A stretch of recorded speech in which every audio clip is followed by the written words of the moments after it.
Henry shut down the lawnmower, and suddenly everything was very quiet in Grandfather's front yard. It was so hot that the birds were not chirping. Henry looked up at the blazing sun. He wiped his brow. Then he looked around the yard. Something was missing. "Benny!" Henry called out to his little brother. "Where are you?" Just then, 10-year-old Violet came out onto the front porch. "Have you seen Benny?" Henry asked. "No, I haven't," Violet said. "I thought he was helping you to cut the lawn." Only 6 years old, Benny was the youngest of the 4 Alden children. Henry, Violet, and their sister Jessie took very good care of their little brother. The Aldens were orphans.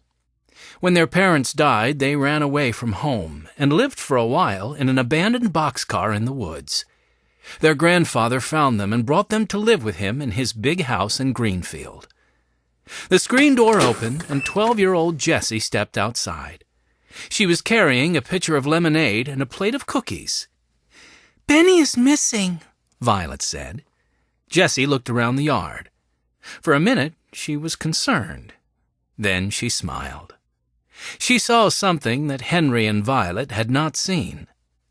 "Watch this," Jessie said to Violet. Jessie leaned over the porch rail. "Who wants chocolate chip cookies and lemonade?" she shouted. Henry, Jessie, and Violet soon saw 2 little white sneakers dangling from within the tree on Grandfather's front lawn. "I do," came a small voice from behind the leaves. "But I can't get down."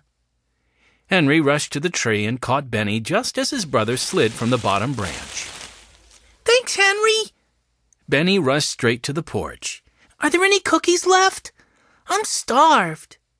Benny was small, but he was famous for his big appetite. "What were you doing in the tree?"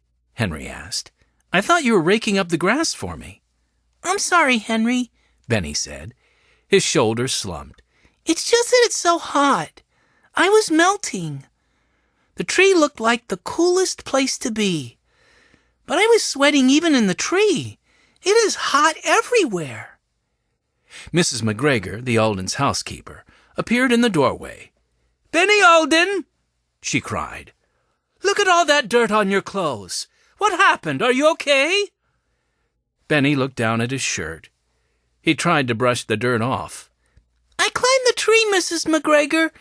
I'm tall enough to reach the bottom branch." Mrs. McGregor smiled. "I hope you're tall enough to reach the sink. You need to wash up before you have any cookies." "I'll take him inside," Henry said. "I need to wash up too." "Be quick," Mrs. McGregor said. "I was just coming out to tell you that your grandfather called. He will be home soon, and he has some exciting news for you children." Henry and Benny cleaned up and quickly joined their sisters on the front porch. Jessie took a long drink of lemonade. She was wearing a light summer dress and fanning herself with a magazine. "What do you think the news could be?" she asked. Violet patted her face with a cool cloth. Her cheeks were bright red from the heat. Even the purple ribbon in her hair seemed to droop. Purple was Violet's favorite color. "I don't know, Jessie, but I can't wait to find out." "We'll soon know," Henry said. "Here comes Grandfather now." A big car drove up the long driveway. Grandfather waved at the children. "Grandfather!" Benny jumped up. "What is the exciting news? Did you bring ice cream?" Grandfather laughed. "Well, that would have been a good idea, Benny. But I do not have ice cream. I wanted to tell you that I have to go out of town for a business meeting. Would you like to come with me?" "We'd be happy to come, Grandfather," Jessie said. "Where is the meeting?" "It is in a town called Oceanside in New Jersey. I have an old friend who recently moved to Oceanside. He has a big house right on the beach, and he invited all of us to be his guests." Benny dropped his cookie and ran into the house. "Benny," Jessie called. "Wait, where are you going?" "To pack my suitcase," Benny called.